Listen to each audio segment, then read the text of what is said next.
I've been thinking about this for a long time.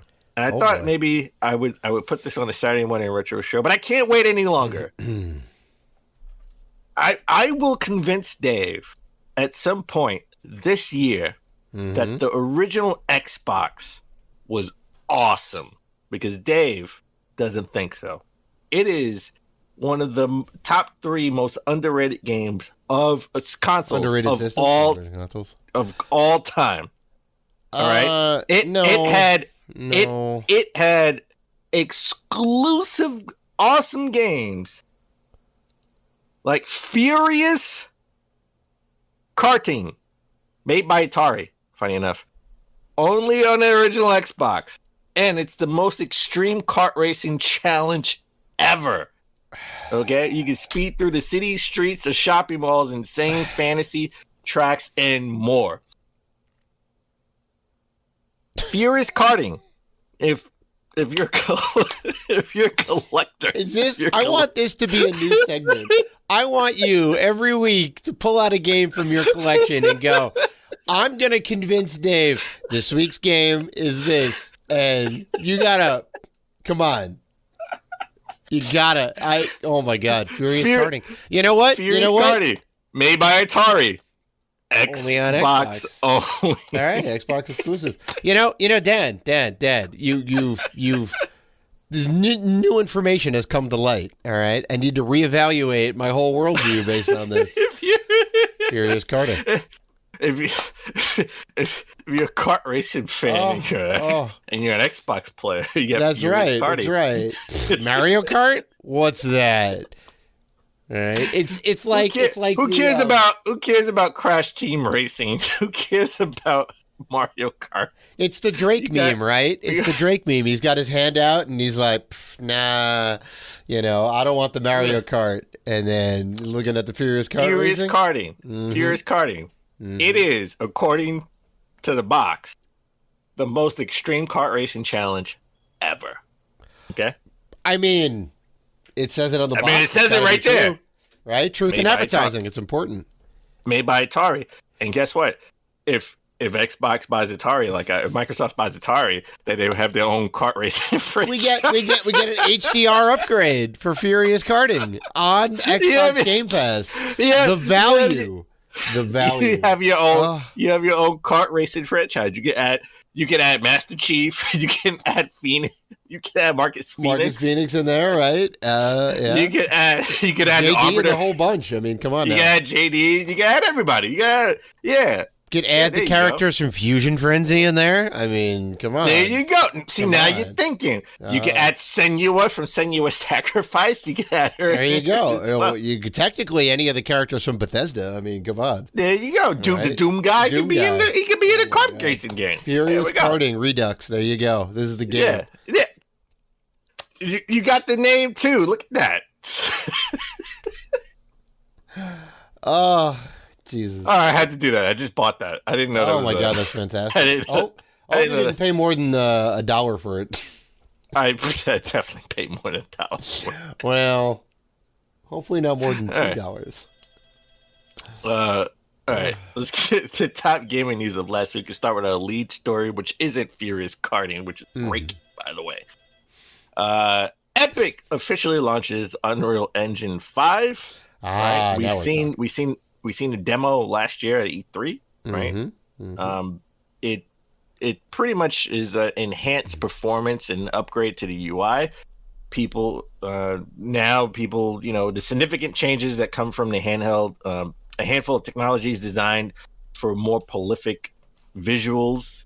It's definitely a visual upgrade mostly than anything else, which is what we want.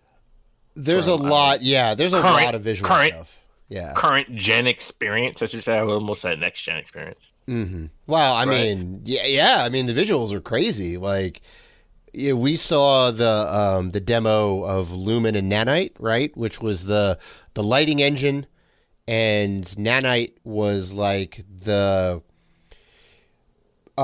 geometry stuff, right? Where you could have these crazy detailed objects and that look like they had a lot of polygons, and I think they do, but they have a weird compression technology that allows it to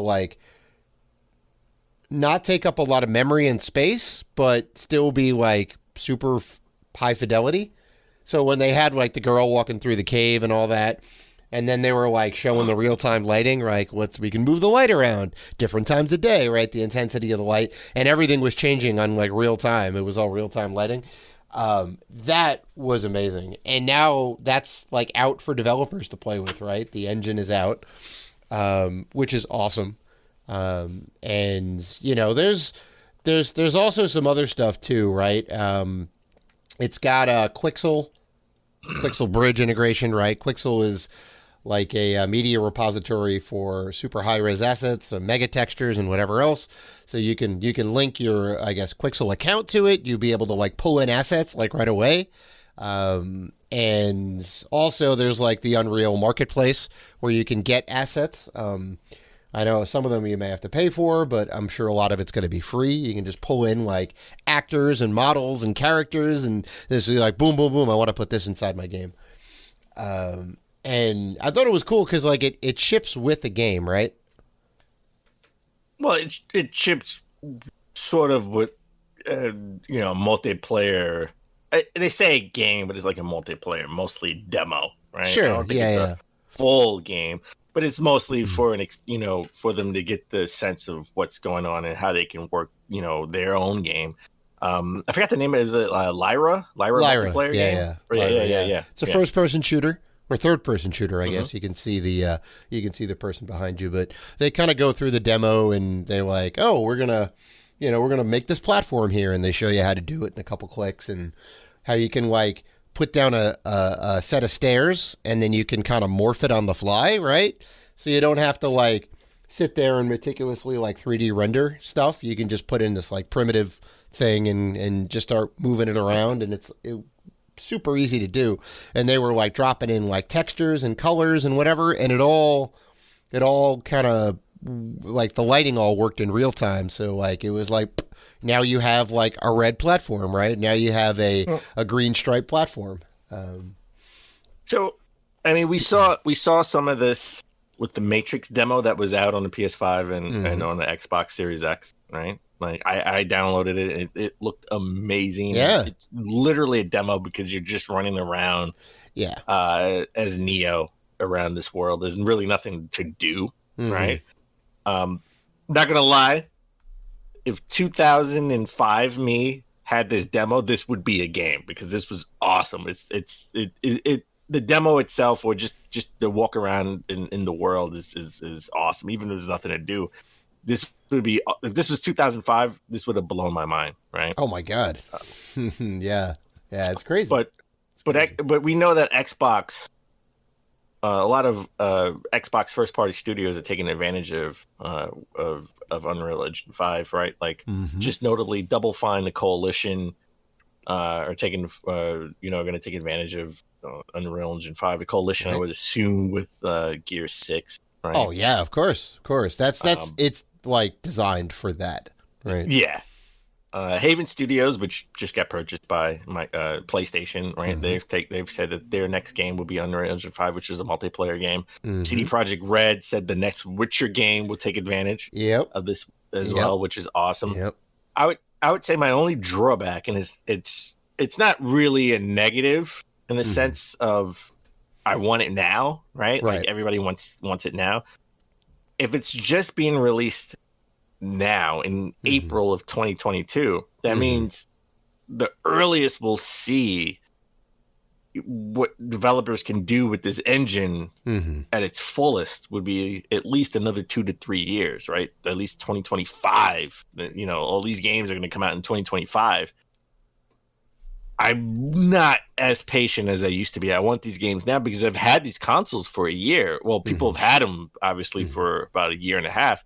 We want to see the next gen now, but obviously because of the pandemic and the engine only being released now, which is probably caused by the pandemic, right? That we're gonna have to wait another 2-3 years to reap the benefits, which is why I think this generation is gonna last a little bit longer than people think. People thought originally that this generation would be at least 5 to 6 years. I think it'll be at least 7 to 8 years because of the pandemic. Yeah. The zombie apocalypse. Yeah, so you're right. I mean, game development only getting longer, games are getting bigger.